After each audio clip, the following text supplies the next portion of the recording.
Hello and welcome. The goal of this podcast is to get listeners connected with others in the sports industry because they say it's all about who you know, and now you know us. All right, here we go. Welcome back, Constant Sports friends and listeners. We have another episode here of the Constant Sports Podcast, and we have a very exciting guest in the athlete branding, mindset, sports operations, sports business sector today. Thanks for joining us today, Vinitha.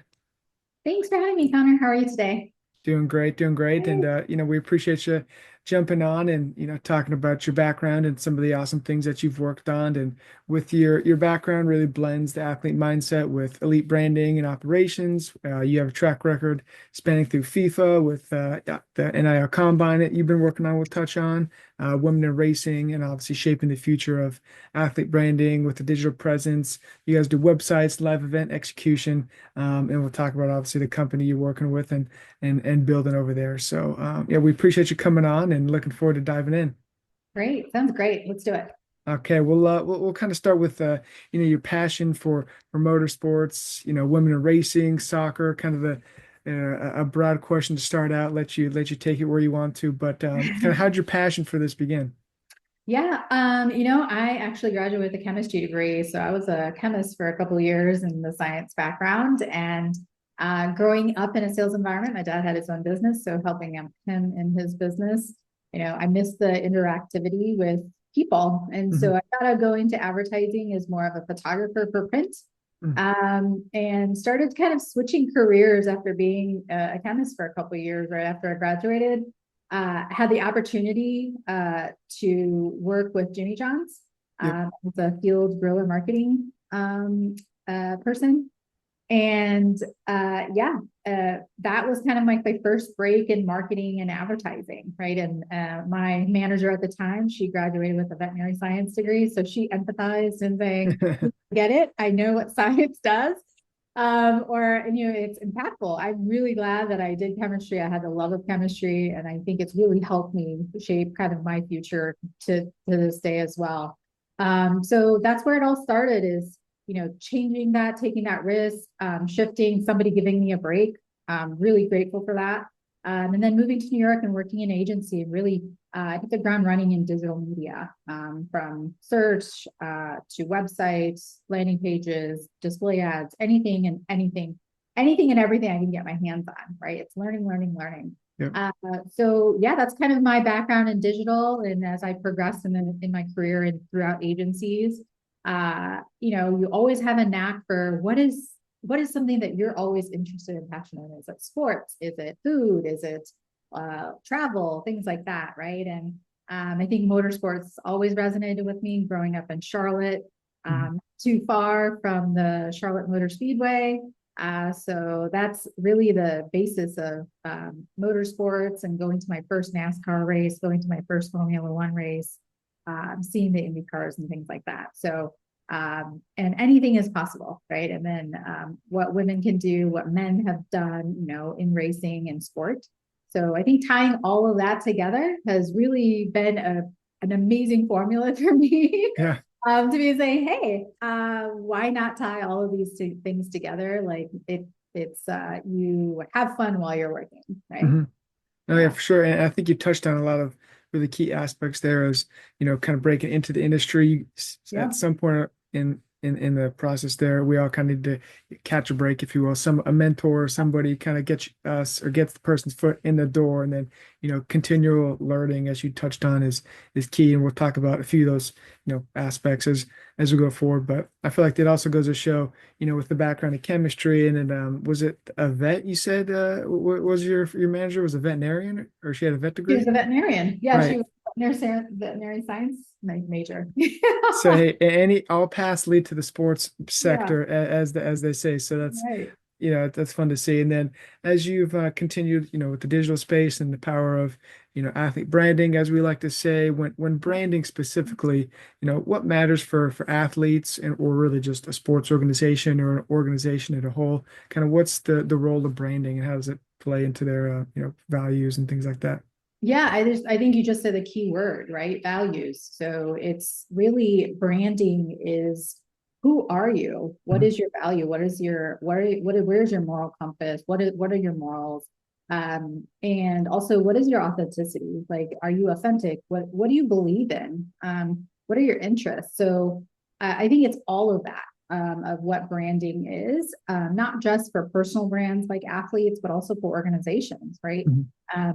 At Victor Kilo, we're holding true to, hey, we do things edgy and very much custom creative solutions. And when you come to our website, it's like, whoa, it's kind of funky, and very colorful. Mhm. But we're being true to our brand of like, that is the personality that we want to portray of like, we can do fun and exciting things in advertising. And same thing with, from an organizational level, right? And so really like why and what is branding for an athlete, from a personal level to sports organizations to, showing what that is in their marketing material is really showing your personality and what are your interests and where are your values, Mhm. where do they lie? Well, as you touched on the values and the authenticity and things, and I think when athletes and or sports organizations and others, when they're creating their logos and media kits and Yeah. websites, I feel like some of that time, it's like on the back burner a little bit. They're just kind of, they say like, oh, here, I'll pop up a logo, I'll pop up a website, but obviously, you beg to differ, and with the space you're in. But what goes into this could be a loaded question, but what goes into logos and media kits and websites when athletes and organizations are building those out? Yeah, definitely a lot of mindfulness, right? I think Hmm. when you look at logos, a lot of people are familiar with our big brands out there, right? And I don't have to name who they are in technology Hmm. and consumer packaging goods and fashion, but we're all familiar. And it's if you see a logo, you know exactly what it is, whether it's for coffee, whether it's a sports team, right? Hmm. And so really that is an identifier, right? A logo is your identifier. It is a long-term brand, and a long-term symbol. So really creating a logo that identifies with your business, and also like consumer recognition. That's important, right? Very. And there could be brands who have very similar names, and but the distinguishing item is your logo Hmm. and your color schemes and your branding colors. And from that, it evolves into you mentioned Media Kit. I think, Media Kit is great for personalities and athletes themselves of really putting that, it's a resume of Hmm. sorts, Yeah. right? And, it's describing, hey, I'm an athlete, I'm a brand. And these are the services, um, this is the community I want to work with, and this is what I advocate. These are partnerships that I'm looking to cultivate. Let's work together. So, I think that both those tie in together, and that could be a digital or a print material Hmm. collateral. And everyone knows about websites, right? As soon as they say like, okay, I need to get a logo, I need to get a website. Yeah, right. Like that's another place that's another resume of sorts. Your landing page, you don't have to have a full 5, 6, 7, 8 pages, and it doesn't have to be complicated, but really just putting what is your personality? What are you looking to do? Who are you trying to partner with? Who are you trying to work with? What are your goals? So it's a resume of sorts. It's a website. It's a media kit.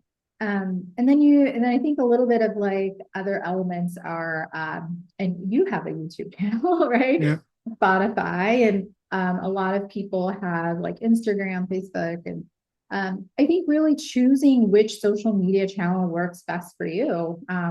Just because there are all these channels and options, you don't have to do everything and every one, right? Hmm. Choose one that really fits your needs. For us, we don't have X or Twitter, right? Because we find that we tend to have our communities in Instagram and TikTok right now. So Yeah. we also don't have a Facebook page, and that's okay, right? And so I think for branding and organizations, we tend to overthink, be like, oh, we should be Yeah. everywhere to get more exposure, right? Exactly. But you have to really cater to the elements that really work for you. So, even though these are items that you and I are talking about right now, maybe a media kit doesn't fit your needs. Maybe, one social channel is okay for you, and that is totally fine because the audience will find you, your fans will find you.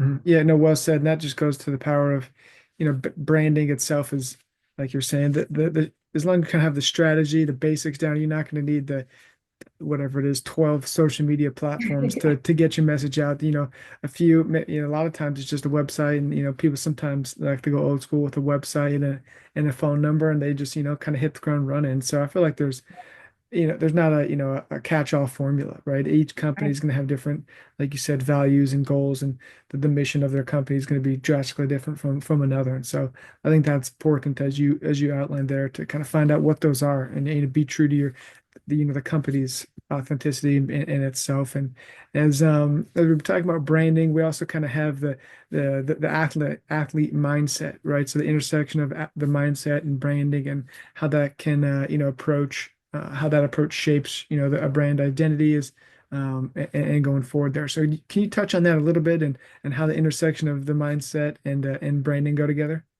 Yeah. So athlete mindset, it, it's almost like an overused term, but Hmm. if we really break it down and saying, okay, what is athlete mindset?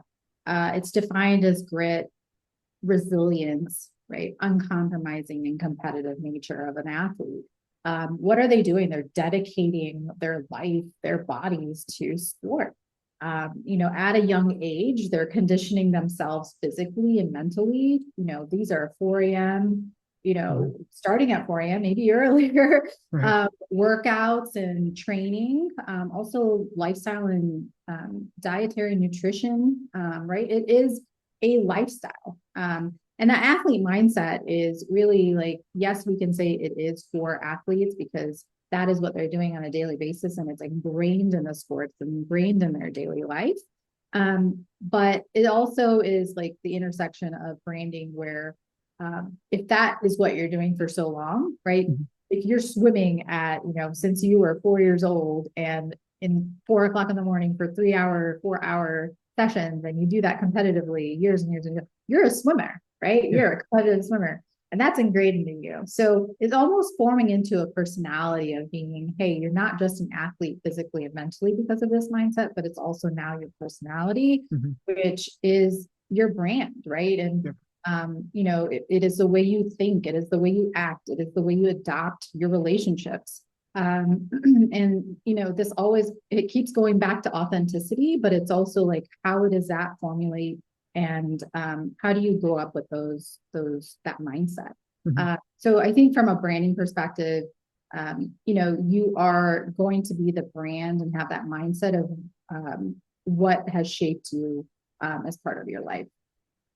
Yeah, no, well said. And I think that's, as we touched on earlier, that's going to change for each, athlete and brand and whomever. And I think that's important to kind of have someone in your corner that's kind of assessing it, saying, hey, this is maybe the path, or this is kind of what it looks like your brand is, and kind of having some, brand strategist as they say. But I think that's important, especially nowadays with NIL, especially in athletes and creating their brands and really figuring out who they are as a brand and as a identity going forward. And I really want to touch on your time with FIFA, with the World Cups and some Yeah. major events and things like that. So, like a broad question per usual, but talk to us about that experience, what it was like, how you got into it, all that good stuff.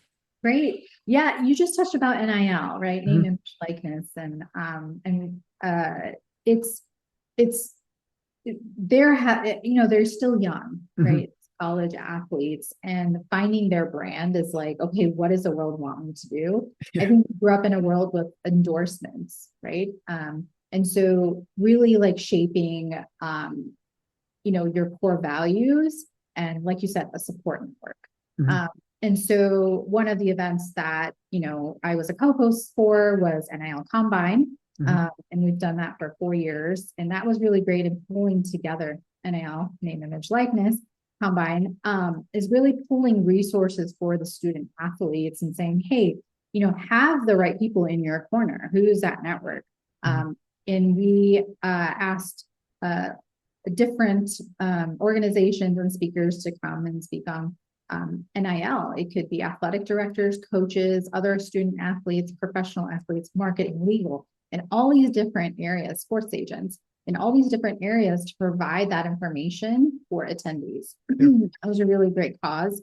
And then also, like you mentioned, FIFA World Cup. How did I start working that? I had the opportunity to work with U.S. Soccer, so at a national level, working with our national teams, men, women, extended teams, beach soccer, futsal, cerebral palsy, power chair, also our national youth teams. And so having that exposure was really great, and working with FIFA directly on the World Cup project management for our national teams, and also with the U.S. soccer community, with the event staff and creative staff, putting up the events and having that opportunity as in men's soccer, 2022 men's World Cup in Qatar and 2023 women's World Cup in Australia and New Zealand. So really having those exposures through U.S. soccer and working with our players and our teams accordingly to put those events and making those a success overseas. And what people don't know is like, it's awesome to see, like watching it on TV, like we did that, right? Like, oh my gosh, it's so amazing to see on TV or like in person. So it takes a village, it takes an army to put these events together. And so I think it's amazing that sport is such a global connector, whether you're just a passive observer to a recreational or competitive player to even an ultra fan. It's an amazing connector that you can experience and be able to have that appreciation for. And I've had that opportunity. Yeah, no, well said, once again, and that sounds like a very exciting opportunity, and kind of seeing things come to fruition, right? Seeing things, your hard work pay off is huge, and I'm sure that's exciting, and you'll be able to take that to future projects and opportunities, and kind of staying in the women's side of sports, and I guess business with motorsports and soccer, as a I guess in the industry, we've seen a lot, high valuations for, especially women's soccer teams, and there's a few, women's volleyball leagues popping up, and so what are your kind of thoughts on how organizations can, invest in that, kind of the female athlete space with brands and I guess other platforms?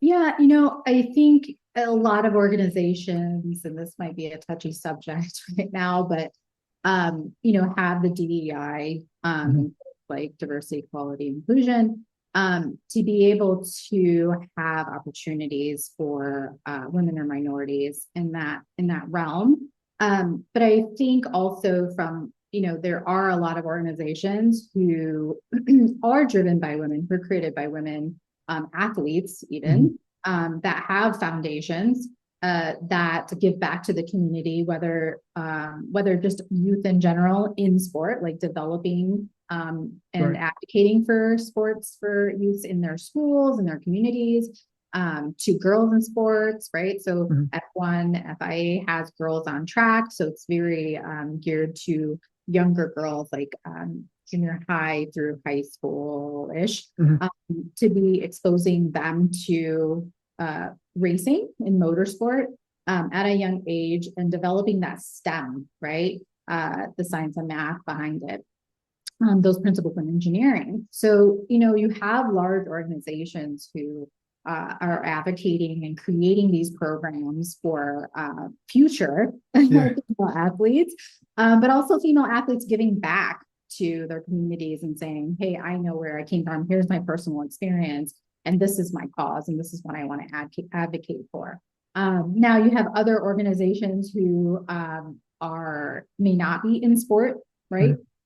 Who want to support those causes. And what you can do is just, look for something that you relate to. And I think that's anyone. It's not just an organization, but I think, you and me, right? Like if we believe in a cause and a brand, that we should be supporting that network or that athlete in that way.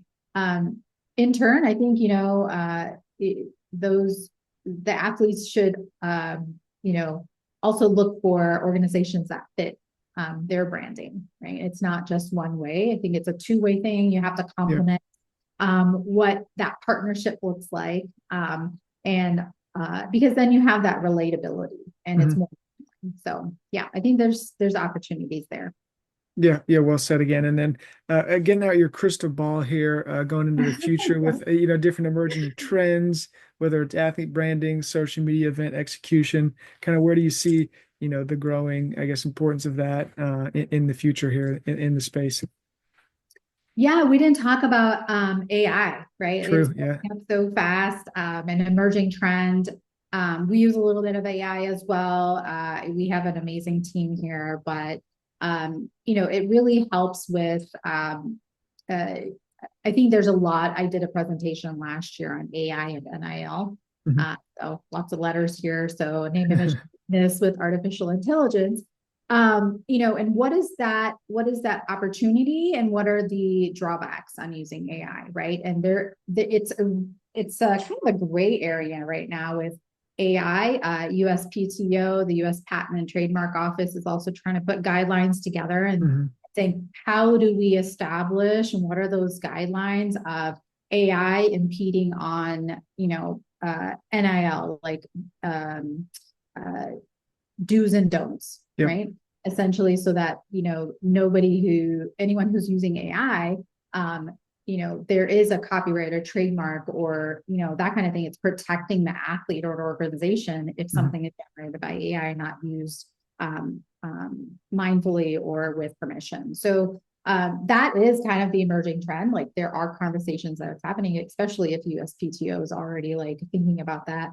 Yeah. Legal field is thinking about that as well. So I think, you'll see AI. We already see AI within branding and social media. Yeah. And so, yeah, I think that's kind of like where that trend is going is being able to create even content within social media with AI. Yeah, it'll be very interesting, especially for branding, media kits, and things like that with AI and kind of building those out. Yeah, it'll be something to keep one's eye on, no doubt about it. And then, as for the listeners and viewers, what's some advice or some parting words for athletes or businesses rather to building their brand and kind of get into that space? Yeah, I think we talked about be yourself, authentic, genuine. You are your brand. Mhm. And also like I think another thing is like you're an expert in sport. Let us be the expert in branding, right? And so like So, you or like let Connor be your podcast host. He's great.